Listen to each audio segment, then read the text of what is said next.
Do you know what kind of tree this is?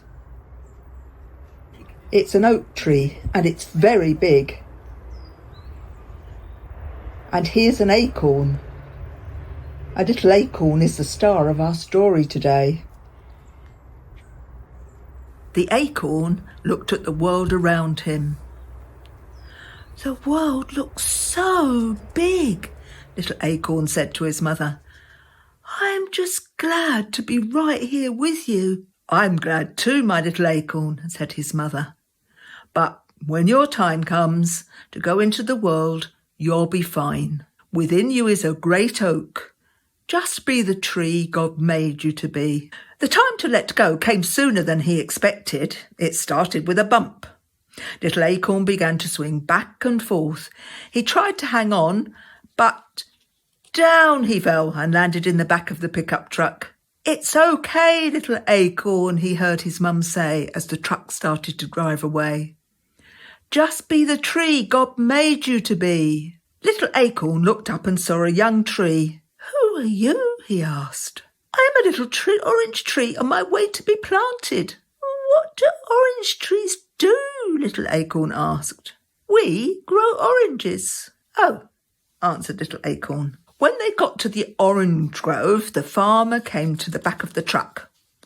"Okay, little orange tree, it's time for you to be planted." The farmer took the tree and was gone for a long, long time. Suddenly the tailgate banged and the farmer started to sweep. He swept the little acorn high in the air. He landed in soft dirt near to the orange tree. "Is this your new home? It looks like it's yours too."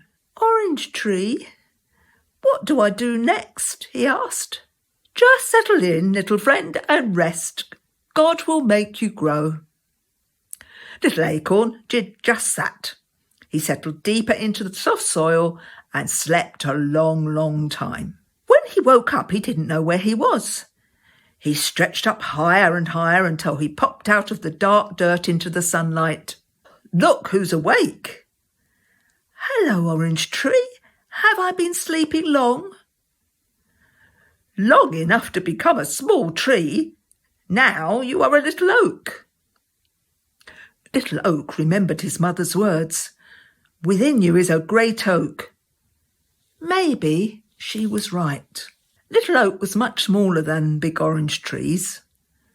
Day by day the friends grew until one day Orange Tree called out, "Little oak, look, my first orange."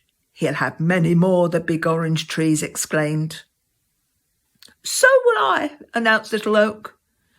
"You'll never have oranges," the big oranges chuckled. Little oak pushed as hard as he could, but no oranges popped out.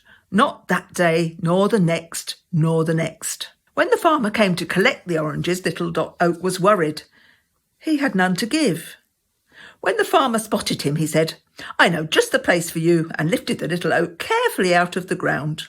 The farmer didn't take little oak far. Little oak liked his new home. For the first time, he stood taller than almost anything else around him. Little oak was stretching his roots into the dirt when he heard, "Hi, I'm Pink Petunia. Who are you?" He didn't have time to answer before Rosy Rose, another plant near the house, chirped, "Hi there," quickly followed by Daisy. "Hello, little tree. Do you grow flowers?" Little oak didn't know how to answer. He did not remember seeing flowers on his mother, but still perhaps oaks did grow flowers. So he tried, day after day, but he never could. Little oak's branches were tired and his leaves were drooping. Even the flowers were sleepy. "We're going to rest now, little oak," the flowers told him, and they did. The whole garden slept. In his dreams, little oak heard his mother's soft voice. "Within you is a great oak. Just be the tree God made you to be." When the sun warmed his branches, little oak woke. Only he wasn't so little anymore. He had grown taller and wider. Little oak was becoming big oak. Many years passed, and each year he grew bigger and wider and bigger, until everything in the farmer's yard looked up to him. Now Orange Tree and the flowers called him Big Oak. He was the tallest and the widest, but he still wondered what he was supposed to do. No oranges or flowers, he just grew bigger. One day a young farmer bought 2 ropes and tied them to one of his strong branches. A little girl stood watching. Big Oak wondered what it was for. He soon found out. "Can I do it, Daddy? Can I swing?" By the time the sun was hot and the flowers were plenty, little girl could swing alone, swinging high until she could see the roof of her house. When her daddy built a tree house in Big Oak's branches, he gladly held it. When little girl stretched out on the grass to watch the clouds, Big Oak shaded her. At last, Big Oak knew he had become the tree God wanted him to be. Little girl was becoming Big Girl. Big Girl now stood as tall as Big Oak's lowest branch. Rosy Rose said, "She's growing up. Big Oak, she'll soon leave." Big Oak didn't answer, but he understood. Big Girl spent many days leaning against Big Oak, watching the clouds and thinking aloud. "I don't know what I'm supposed to be." Big Oak wanted to say to her, "Within you is a great girl. Just be the person God made you to be." But he could not say the words. Next time the wind blew his branches, Big Oak let one branch shake more than the others. A little acorn popped loose and landed in Big Girl's lap. Big Girl picked it up and looked up at Big Oak. "Were you ever this small?" "Of course you were," she said, answering her own question. "You grew into a great oak from the little acorn. All you did was become what God made you to be." "Do you suppose that's what God wants me to do?"